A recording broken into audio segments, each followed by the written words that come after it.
എല്ലാവർക്കും നമസ്കാരം. ഇന്ന് ഞാൻ നിങ്ങളെ കാണിക്കാൻ പോകുന്നത് വളരെ പ്രധാനപ്പെട്ട 3 ഹദീസുകളാണ്. ഇതിലൊരു ഹദീസിൽ ശാസ്ത്രം പോലും ഇതുവരെ കണ്ടെത്താത്തൊരു കാര്യം. അജൈവ വസ്തുക്കളിൽ നിന്ന് ജൈവ വസ്തുക്കൾ എങ്ങനെയാണ് ഉണ്ടാകുന്നത് എന്നുള്ളതിൻ്റെ ഒരു ഡെമോൺസ്ട്രേഷൻ നിങ്ങൾക്ക് കാണാം.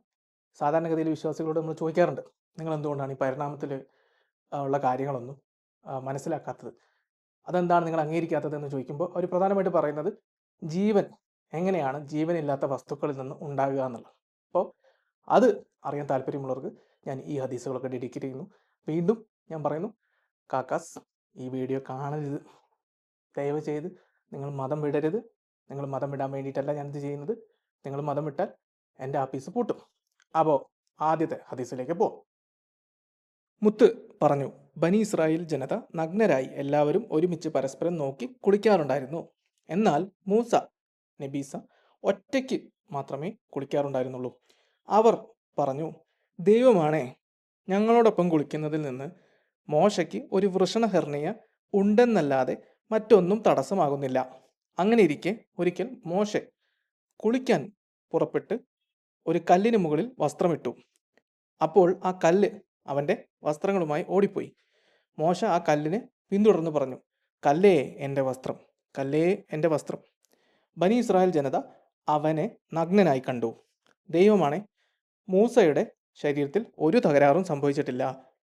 മോശെ അവൻ്റെ വസ്ത്രങ്ങളെടുത്ത് കല്ലിനെ അടിക്കാൻ തുടങ്ങി. അബൂ ഹുറൈറ കൂട്ടിച്ചേർത്തു, ദൈവമാണെ, ആ അമിതമായ അടിയുടെ കാരണം കല്ലിൽ 6 or 7 പാടുകൾ ഇപ്പോഴും ഉണ്ട്. ബനി ഇസ്രായേൽ ജനത, അതായത് മൂസ എന്ന പേരുള്ള ബ്രോവാചക്, അദ്ദേഹത്തിൻ്റെ കാലഘട്ടത്തിൽ അവരിങ്ങനെ കുളിക്കാറുണ്ടായിരുന്നു. അപ്പോൾ പൊതുവിൽ എല്ലാവരും കൂട്ടമായിട്ടാണ് കുളിക്കാറ്. പക്ഷേ മൂസ മാത്രം ഒറ്റയ്ക്കാണ് കുളിക്കാറുണ്ടായിരുന്നത്. മൂസയ്ക്ക് നാണമായിരിക്കാം. എന്തായാലും ഇത് കാണുന്ന ഇസ്രായേലിയർ പറഞ്ഞു, മൂസയ്ക്ക് ബോൾസിന് എന്തോ ഒരു രോഗമുണ്ട്, അതുകൊണ്ടാണ് അദ്ദേഹം നമ്മുടെ കൂടെ കുളിക്കാത്തത് എന്ന്. എന്നാൽ മൂസ അതല്ലെന്ന് തെളിയിച്ചു. അതിൻ്റെ കഥയാണ് ഇവിടെ ലളിതമായിട്ട് പറഞ്ഞത്. എങ്ങനെ? മൂസ അങ്ങനെ കുളിക്കാൻ വരുന്ന വേളയിൽ ഒരു കല്ലിൻ്റെ പുറത്ത് പുള്ളിയുടെ വസ്ത്രം വെച്ചു. കല്ല് വസ്ത്രം എടുത്ത് ഓടി. മനസ്സിലായില്ലേ? അങ്ങനെയൊക്കെ ഉണ്ട്.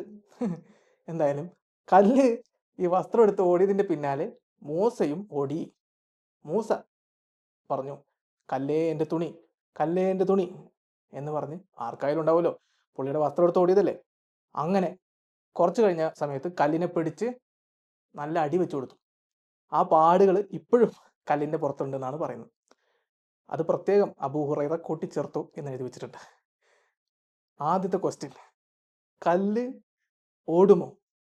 രണ്ടാമത്തെ ക്വസ്റ്റ്യൻ, കല്ല് വസ്ത്രം എടുത്ത് ഓടുമോ? മൂന്നാമത്തെ ക്വസ്റ്റ്യൻ, ഈ കല്ലിൻ്റെ പുറത്ത് അടിച്ചതിൻ്റെ പാടുകൾ എന്ന് വെച്ചാൽ എന്താണ്?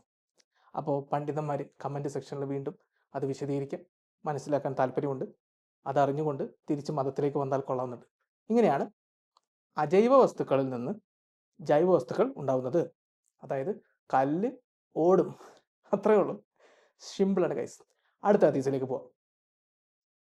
മരണത്തിന്റെ മാലാഖയെ മോശയുടെ അടുത്തേക്ക് അയച്ചു. അവൻ അവന്റെ അടുക്കൽ ചെന്നപ്പോൾ മോശ അവനെ കഠിനമായി അടിച്ചു. അവന്റെ ഒരു കണ്ണ് നശിപ്പിച്ചു. മാലാഖ തന്റെ രക്ഷിതാവിങ്കലേക്ക് മടങ്ങി വന്ന് പറഞ്ഞു, നീ എന്നെ മരിക്കാൻ ആഗ്രഹമില്ലാത്ത ഒരു അടിമയുടെ അടുത്തേക്ക് അയച്ചു. ദൈവം അവന്റെ കണ്ണ് വീണ്ടെടുത്ത് പറഞ്ഞു, തിരിച്ചു പോയി അവനോട്, അതായത് മോശയോട് ബ്രാക്കറ്റിൽ, ഒരു കാളയുടെ പുറകിൽ കൈവയ്ക്കാൻ പറയുക. കാരണം അവന്റെ കയ്യിൽ വരുന്ന രോമങ്ങളുടെ എണ്ണത്തിന് തുല്യമായ വർഷങ്ങളോളം അവനെ ജീവിക്കാൻ അനുവദിക്കും. അങ്ങനെ മാലാഖ അവന്റെ അടുക്കൽ വന്ന് അവനോട് അത് പറഞ്ഞു. അപ്പോൾ മൂസ ചോദിച്ചു, എൻ്റെ രക്ഷിതാവേ, അതിനുശേഷം എന്തായിരിക്കും? അപ്പോൾ മരണം സംഭവിക്കും എന്ന് ദൈവം പറഞ്ഞു. അവൻ പറഞ്ഞു, എന്നാ പിന്നെ ഇപ്പോൾ അതാകട്ടെ. ബ്രാക്കറ്റിൽ, ഒരു കല്ലെറിയുന്ന ദൂരത്തുള്ള പുണ്യഭൂമിയുടെ അടുത്തേക്ക് തന്നെ കൊണ്ടുവരാൻ അവൻ ദൈവത്തോട് ആവശ്യപ്പെട്ടു. ദൈവത്തിൻ്റെ ദൂതൻ അഥവാ മുത്ത് പറഞ്ഞു, അയാളാണ് ഈ കഥ പറയുന്നത്, ഞാൻ അവിടെ ഉണ്ടായിരുന്നെങ്കിൽ ചുവന്ന മണൽ കുന്നിന് സമീപമുള്ള വഴിയിലുള്ള മോശയുടെ ശവകുടീരം കാണിച്ചു തരുമായിരുന്നു. ദൈവം മൂസയുടെ അടുത്തേക്ക് മരണത്തിന്റെ മാലാഖ അയച്ചു. ദൈവം സർവശക്തനാണെങ്കിലും ഇങ്ങനത്തെ ആപ്പ് പണിക്കൊന്നും മൂപ്പര് നേരിട്ട് വരാറില്ല. അപ്പോൾ ഈ ആത്മാവിനെ പിടിക്കുന്ന ഒരു സാധനമാണ് ഈ മരണത്തിന്റെ മാലാഖ. അയാൾ മൂസയുടെ അടുത്തെത്തി. മൂസയ്ക്ക് ഇൻട്രസ്റ്റ് ഉണ്ടായിരുന്നില്ല. മൂസ മൂപ്പരുടെ കണ്ണടിച്ച് പൊട്ടിച്ചു. ആരുടെ? മാലാഖയുടെ. മാലാഖയ്ക്ക് കണ്ണുണ്ട്. അപ്പോൾ മാലാഖ പരാതിയുമായിട്ട് ദൈവത്തിൻ്റെ അടുത്തെത്തി. അപ്പോൾ ദൈവത്തോട് പറഞ്ഞു, എന്നാലും എന്തിനായിരുന്നു എന്നെ ഇവൻ്റെ അടുത്തേക്ക് അയച്ചത്? ഇയാൾക്ക് മരിക്കാൻ താല്പര്യമില്ല എന്ന് പറഞ്ഞു. അപ്പോൾ ദൈവം കണ്ണ് ഫിറ്റാക്കി കൊടുത്തുകൊണ്ട് എന്ത് പറഞ്ഞു? നീ അവനോട് പോയി പറയാം, ഒരു കാളയുടെ ശരീരത്തിൽ അവൻ്റെ കൈ വെക്കാൻ പറയാം. അപ്പോൾ ആ കൈവെള്ളയിൽ പതിയുന്ന അത്രയും രോമങ്ങൾ, അത്രയും വർഷം അവന് ജീവിക്കാൻ പറ്റുന്നു. അതായത് കണ്ണ് പോയിട്ട് പരാതിയുമായി വന്ന മാലാഖയോട് ഇതേ ആളെടുത്ത് തിരിച്ചു പോകാൻ പറയും. എന്താ അല്ലേ? അപ്പോൾ ദൈവത്തിന് നേരത്തെ അറിയാം ഇവന് മരിക്കാൻ താല്പര്യമില്ല എന്ന്. എന്നാലും സർവജ്ഞാനിക്ക് എന്തും ആവാലോ. അപ്പോൾ എന്തായാലും തിരിച്ചു വന്നു. മാലാഖ മൂസയെ കാര്യം ബോധിപ്പിച്ചു. അപ്പം മൂസ പറഞ്ഞു, അങ്ങനെ ആ കാളയുടെ ശരീരത്തിൽ ഞാൻ കൈവച്ച് അത്രയും വർഷം ജീവിച്ചു കഴിഞ്ഞാൽ എന്ത് സംഭവിക്കും എന്ന്. അപ്പോൾ ദൈവം പറഞ്ഞു, അത് കഴിഞ്ഞാൽ പിന്നെ മരിക്കും. അപ്പോൾ മൂസ പറഞ്ഞു, എന്നാൽ പിന്നെ അതിപ്പോൾ തന്നെ ആയിക്കോട്ടെ എന്ന് പറഞ്ഞിട്ട് ഈ മാലാഖയെ വീണ്ടും ശശിയാക്കി. എന്തിനാണ് ആ പാവത്തിന് അങ്ങോട്ട് അയച്ചത്? എന്നാൽ പിന്നെ അപ്പം തന്നെ മരിച്ചാൽ മതിയായിരുന്നല്ലോ. എന്തായാലും ഇവിടെ മൂസ വേറൊരു അഭ്യർത്ഥന കൂടി നടത്തുന്നുണ്ട്. ഒരു കല്ല് എറിയുന്ന ദൂരത്തിലുള്ള ഒരു പുണ്യഭൂമി, അതേതോ ഭൂമിയാണെന്ന് തോന്നുന്നു, അവിടെ ചെന്ന സമയത്ത് പുള്ളി മരണപ്പെടുന്ന വിധം മരിപ്പിക്കാൻ വേണ്ടി ദൈവത്തോട് അഭ്യർത്ഥിക്കുന്നു. അങ്ങനെ മൂസ അവിടെ മരിച്ചതായിട്ട് പറയുന്നു. അങ്ങനെ മുത്ത് കൂട്ടിച്ചേർക്കുന്നു. ആ കുന്ന് എനിക്കറിയാമായിരുന്നു, ഞാനിപ്പോൾ അവിടെ ഉണ്ടായിരുന്നെങ്കിൽ നിങ്ങൾക്കത് കാണിച്ചു തന്നെ. അപ്പോൾ ഇതിൽ നിന്ന് നിങ്ങൾക്ക് എന്താണ് മനസ്സിലായത് എന്ന് നിങ്ങൾ എഴുതി വെക്കുക. പണ്ഡിതന്മാരുടെ വിശദീകരിക്കാം. നമുക്ക് അടുത്ത ഹദീസിലേക്ക് പോകാം. ദാവൂദിന്റെ മകൻ സോളമൻ പറഞ്ഞു, ഇന്ന് രാത്രി ഞാൻ 100 സ്ത്രീകളുമായി, അതായത് എൻ്റെ ഭാര്യമാരുമായി എന്ന് ബ്രാക്കറ്റിൽ, ലൈംഗിക ബന്ധത്തിൽ ഏർപ്പെടും. അവരിൽ എല്ലാവരും ദൈവത്തിൻ്റെ മാർഗത്തിൽ പോരാടുന്ന ഒരു ആൺകുഞ്ഞിനെ പ്രസവിക്കും. അപ്പോൾ ഒരു മാലാഖ അവനോട് പറഞ്ഞു, ഇൻഷാ അല്ലാ എന്ന് പറയുക. എന്നാൽ സോളമൻ അത് പറഞ്ഞില്ല, പറയാൻ മറന്നു. പിന്നീട് അവൻ അവരുമായി ലൈംഗിക ബന്ധത്തിൽ ഏർപ്പെട്ടു.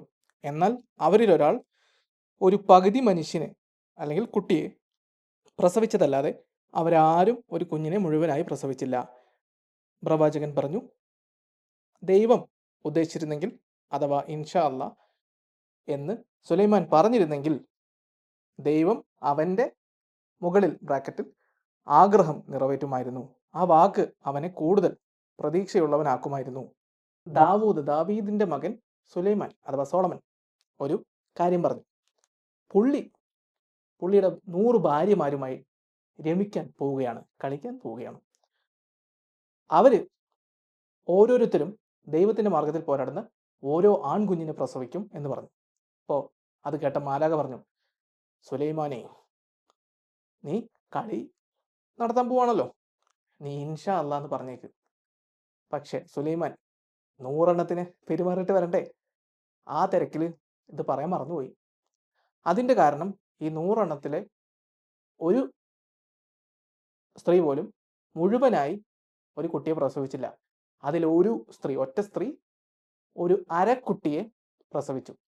ആരാണ് ഈ അരക്കുട്ടി? കൃഷ്ണൻകുട്ടി, രാമൻകുട്ടി, മുഹമ്മദ് കുട്ടി, അഹമ്മദ് കുട്ടി, അരക്കുട്ടി. എന്താണ് എന്ന് എനിക്കറിയില്ല. തീർച്ചയായിട്ടും ഇപ്പോൾ നിങ്ങൾ ലൈംഗിക ബന്ധത്തിൽ ഏർപ്പെട്ടു എന്നുള്ളത് നിർബന്ധമായും അതൊരു ഗർഭത്തിൽ കലാശിക്കണമെന്ന് ഇല്ല. പക്ഷേ ഈ കുട്ടി എന്താണ്, ചാപിള്ളയാണോ എന്നുള്ളത് എനിക്കറിയില്ല. എന്തായാലും പണ്ഡിതന്മാർ ഇവിടെയുള്ളവർ ആരെങ്കിലും ഉണ്ടെങ്കിൽ വിശദീകരിക്കാം. ഇത്രയും ഹദീസുകളാണ് ഇന്ന് നിങ്ങളെ കാണിക്കാനുണ്ടായിരുന്നത്. ഇതുപോലത്തെ വളരെ ശാസ്ത്രീയമായ കാര്യങ്ങളൊക്കെ കാക്കന്മാർക്ക് മനസ്സിലാക്കാൻ ഒരു ബുദ്ധിമുട്ടില്ല. നമ്മൾ വല്ലതും പരിണാമെന്നോ ഭൂമിയുടെ ഉൽപ്പത്തിയെന്നോ അല്ലെങ്കിൽ പ്രപഞ്ചത്തിൻ്റെ ഉൽപ്പത്തിയെന്നോ എന്നൊക്കെ പറഞ്ഞു കഴിഞ്ഞാൽ നമ്മളെ കടിച്ചു കയറാൻ വരും. എന്തല്ലേ, അടുത്ത വീഡിയോയിൽ കാണുന്നതുവരെ എല്ലാവർക്കും നന്ദി, നമസ്കാരം.